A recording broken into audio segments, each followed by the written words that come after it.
반갑습니다. 오늘은 시대적 선교사 열전 3강으로 여러분들을 찾아왔습니다. 지난 2주 동안은 우리가 초대교회 선교사들을 살펴보았는데요. 초대교회 시절부터 수많은 기독교인들이 예수 그리스도의 증인이 되기 위해 선교사의 길을 택했음을 우리가 볼 수 있었습니다. 또한 복음을 위해 죽으면 죽으리다라는 신앙으로 똘똘 뭉쳐 있었던 이 초대교회 선교사들의 모습을 통해 우리는 복음 확장의 시작점이 어떻게 이루어졌는지를 볼 수 있었습니다. 그럼 오늘부터는 이제 중세 시대로 넘어와서 이 중세교회 시절의 선교사와 또 그들의 선교를 함께 살펴보도록 하겠습니다. 중세교회 선교는 476년 서로마 제국이 멸망한 때부터 1517년 종교개혁이 일어나기 전까지를 중세교회의 선교시대라고 보면 됩니다. 구체적으로, 그 안에서도 조금 더 이 구체적으로 시기를 구분한다면 5세기 말부터 10세기 말까지를 중세의 전기시대라고 볼 수 있으며, 이때가 바로 이 중세시대 선교가 가장 왕성했던 시기라고 아시면 될 것입니다. 대표적으로는 이 콜롬바, 또 콜롬반, 그리고 어거스틴, 그리고 알로펜, 보니페이스, 안스카 등이 활약을 했었고, 이 선교지는 유럽 전 지역을 대상으로 선교가 진행되었습니다. 그리고 11세기부터 16세기까지는 중세 후기로 보시면 되는데요. 이 시기는 비교적 이제 전기 시대 때보다는 선교 사역이 미약했던 그런 시기입니다. 그 이유는 중세 교회의 부패와 타락으로 인해 선교할 수 있는 모든 힘들을 다 상실해 버렸고, 십자가 운동은 기독교의 영적, 도덕적 상태가 바닥이라는 것을 극명하게 보여주었을 뿐만 아니라, 또 몽골 제국의 침략은 유럽의 기세를 완전히 꺾어버렸기 때문에 선교를 감행할 수가 없었습니다. 하지만 이런 와중에서도 프란시스, 또 레이몬드 룰, 몽테 콜비뇨의 존, 그리고 위클리프는 유럽 교회의 불씨로 등장하여 하나님 나라의 확장을 이래 귀하게 쓰임받기도 하였습니다. 그럼 먼저 오늘은 클로비스 왕을 살펴보도록 하겠습니다. 프랑크족의 이 클로비스 왕은 496년에 기독교로 개종을 하였는데요. 그는 게르만족 가운데 가장 사나운 알레마니족과의 전투에서 거의 이 나라가 패망 직전에 놓여 있을 때 자신의 아내 클로틸다가 믿는 하나님께 도움을 요청하기도 합니다. 사실 이 전투가 벌어지기 전까지 클로틸다가 남편 이 클로비스의 개종을 여러 번 시도하였지만 모두 다 실패로 돌아갔습니다. 더욱이 첫 아이가 죽었을 때는 이 클로비스가 나의 신들은 내 아이를 살리려 했으나 너희 하나님이 그 아이를 죽게 하였다라고 하나님을 원망하기까지 했습니다. 하지만 그의 아내 클로틸다의 기도가 하나님께 상달된 것일까요? 남편 클로비스는 이 패전의 목전에서 하나님의 기적 같은 도우심을 간구하였습니다. 그는 알레마니족과의 전투에서 우리가 승리하기만 한다면 반드시 내가 기독교인이 되겠다라고 서약을 했습니다. 결국 그가 서약한 대로 클로비스는 전쟁에서 승리를 거두고 마침내 기독교로 개종을 하게 됩니다. 이후 이 전쟁에서 승리한 클로비스는 496년 12월 25일 크리스마스 날 3천 명의 병사들과 함께 세례를 받는데요. 바로 집단 개종이 일어난 것입니다. 당시 이러한 집단 개종은 초기 중세교회의 일반적 개종 유형이기도 하였습니다. 그러면 왜 클로비스의 개종이 중요한 것일까요? 왜냐하면 당시 개종한 대다수의 야만족들은 아리안주의자들이었습니다. 그런데 이 클로비스가 아리안주의자가 되지 않고 정통 니케아 신앙으로 회심을 하였다는 것은 중세교회의 중요한 사건이 되었습니다. 이는 아리안주의자들이 남쪽으로 확산하는 것을 막을 수 있었고, 또 다른 한편으로는 자신들의 정통 신앙과 교리를 북쪽으로 확대시킬 수 있는 그런 천군만마를 얻었기 때문입니다. 따라서 이 클로비스라는 사람은 초기 중세 교회에서 이단, 이 아리안 사상이 유럽 전 지역에 확대되는 것을 막은 위대한 왕이라고 생각하시면 될 것입니다. 다음으로는 콜롬반이라는 사람을 살펴보도록 하겠습니다. 콜롬반은 약 530년경 아일랜드의 랜스터에서 태어났습니다. 그는 외모가 출중하여서 잘생겼었고 또 여성들에게 호감을 끌었는데요. 성격은 다소 다혈질이었습니다. 그는 10대 후반에 자신의 인생을 하나님께 드리기로 결정을 했는데 기도하는 중 주님께서 네가 나를 사랑한다면 내 계명을 지키라라는 말씀에 주님, 제가 온 마음을 다해 주님을 사랑하겠습니다라며 하나님께 서원하였고 그때 나이가 17세, 18세쯤 되었습니다.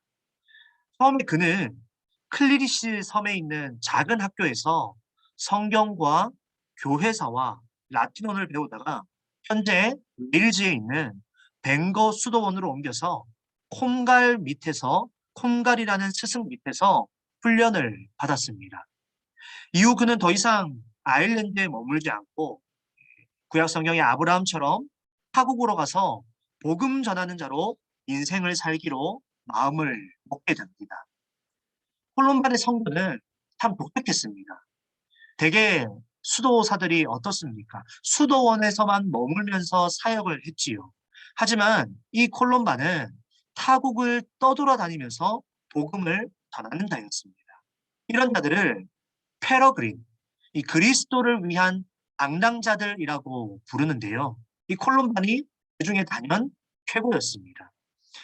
콜롬바니 이 고국을 떠나 처음 사역한 곳은 프랑스의 릭세이유였는데요.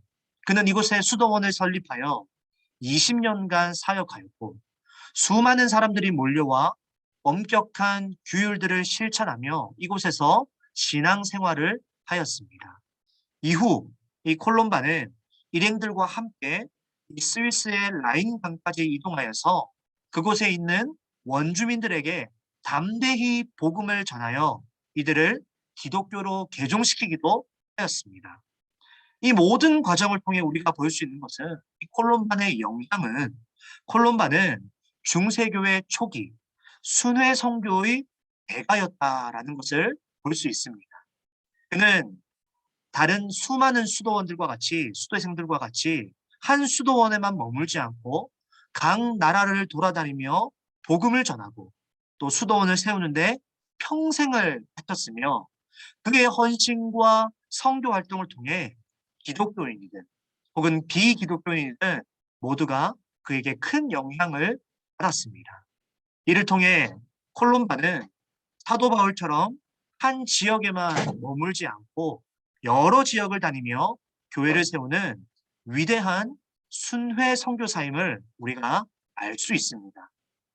다음으로는 교회 개혁과 이 선교의 꿈을 이룬 교황 그레고리 대제를 한번 살펴보겠습니다. 그레고리 대제는 540년경에 전통적이고 부유한 기독교 가정에서 태어났습니다. 그레고리의 아버지 고디아는 원로원이었고 이 집안 가문 가운데 두 명이나 교황을 배출했는데요. 펠릭스 3세와 아가피토 1세입니다. 그레고리는 남들과 달리 이 정기 교육을 제대로 받았지만 이 탁월하지는 못했습니다. 그는 헬라어조차도 제대로 이해하지 못했기 때문입니다. 하지만 이 그레고리는 아버지가 574년경에 죽고 난 이후 크게 변하기 시작합니다. 아버지가 남긴 어마어마한 유산을 자신을 위해 쓰지 않고 시칠리아 섬 위에다 6개의 수도원을 짓고 남아있는 나머지 모든 유산마저 가난한 자에게 모두 나누어 주었습니다. 이후 이 그레고리는 아버지가 돌아간 574년에 곧바로 수도원에 입문하여 수도사가 되어 베네딕트 규율에 흠뻑 빠지게 됩니다. 4년 후인 578년에 교황 베네딕트는 이 그레고리를 부제로 임명하였고 그 다음 교황인 펠라기우스는 이 그레고리를 대사로 임명하여 콘스탄티노플로 보냈습니다. 이곳에서 6년을 보낸 후에 다시 로마에 와서 585년에 한 수도원의 원장직을 맡게 됩니다. 그런데 이 펠라기우스 교황마저 전염병으로 590년 2월에 죽고 말고 이 혼란한 로마의 정세 속에서 수많은 성직자들과 시민들은 새로운 교황이 필요하기에 이 새로운 교황의 자리에 그레고리를 선출하게 됩니다. 결국 이 그레고리는 6세기 말 가장 암울하고 가장 참담한 시기에 로마의 감독으로 즉위하게 됩니다. 하지만 한 인물을 통해 중세 교회의 개혁과 성교의 꿈이 서서히 다가오기 시작하였는데요. 그레고리는 로마 감독으로 즉위한 후에 가장 먼저 착수한 것이 바로 교회 개혁이었습니다. 당시 중세 교회의 부패상은 이루 말할 수가 없었지요. 사제들이 첩을 두는 것은 다반사였고 자신들의 직위를 이용하여 부를 축적하였기 때문에 고통당하고 가난한 자들을 돌보는 것은 관심 밖의 일이었습니다. 또한 고리대금을 하고 또 성직 매매를 하며 폭력을 일삼고 동성연애하는 스캔들이 로마 전체에 퍼지기도 하였습니다. 하지만 이 그레고리는 이 험난한 산을 극복해야 한다는 것을 누구보다도 잘 알고 있었기에 각 교구에 이 감독 자리가 날 때마다 자신이 임명한 자를 보내어 수도원 개혁에 동참하도록 하였습니다. 무엇보다도 그는 후보자가 이 교구 감독으로 자질이 있는지 자질이 없는지를 가장 먼저 확인한 후에 파송을 하였습니다. 이로 인해 처음에는 초기에는 이 교회 개혁의 진행이 늦었지만 그레고리가 로마 감독으로 재직하는 동안 여러 교구에서 교회의 좋은 리더십이 회복되어 성공의 길을 범타 걷게 되었습니다. 그럼 이 그레고리의 성교 업적을 한번 살펴볼까요? 사실 그레고리는 아버지가 죽고 난 후 수도원에 들어가 수도사가 되었을 때에 시장에서 한 젊은 영국 노예 소년들을 만나면서 영국 선교사가 되기를 간절히 원했습니다. 그래서 이 그레고리는 젊은 시절 이 영국 선교사로 헌신하고자 하는 그 뜻을 자신이 달성시키지 못한 것에 대하여 로마 감독으로 재직한 이후에 가장 먼저 시도한 것이 바로 영국 선교였습니다. 그럼 왜 이 그레고리가 교황이 된 후에 영국 선교에 집중을 하였을까요? 그 이유는 아직까지 이 영국이 아리안주의자들의 이단 사상에 그렇게 크게 물들지 않았기 때문이었습니다. 그들은 비록 자연 숭배와 신비주의에 빠져 있는 이교도들이라 할지라도 이단 사상이 깊숙이 들어오지 못한 것을 보고 이 그레고리는 처음부터 이 영국을 선교 전략지로 삼고 가장 유명한 선교사들을 이곳에 파송시키기로 결정합니다. 그가 바로 우리가 잘 알고 있는 이 그레고리와 함께 로마에서 훈련받았던 어거스틴입니다. 결국 이 그레고리는 같은 수도원 출신인 이 어거스틴 일행 40명을 영국에 파송함으로 로마 가톨릭 교회의 영향이 영국까지 펼쳐지는 그런 기초를 만들게 되었습니다. 오늘 우리는 짧게 중세교회 시절에 접어들면서 이제 중세 시절의 선교사 3명을 살펴봤는데요. 가장 힘들고 어려운 시기에도 그 누구보다도 복음의 열정을 가지고 열방으로 나아간 선교사들을 살펴볼 수 있었습니다. 다음 주에도 이어서 이 중세 시절의 선교사들을 살펴볼 텐데요. 어거스틴을 출발점으로 시작할 것입니다. 선교의 불길이 가장 활활 타올랐던 시절을 보면서 우리의 복음 사역의 사명도 다시 한번 이 중세 시대를 살펴보며 우리도 다시 한번 복음의 사명을 되새기는 그런 귀한 시간이 될 수 있기를 소망합니다. 감사합니다.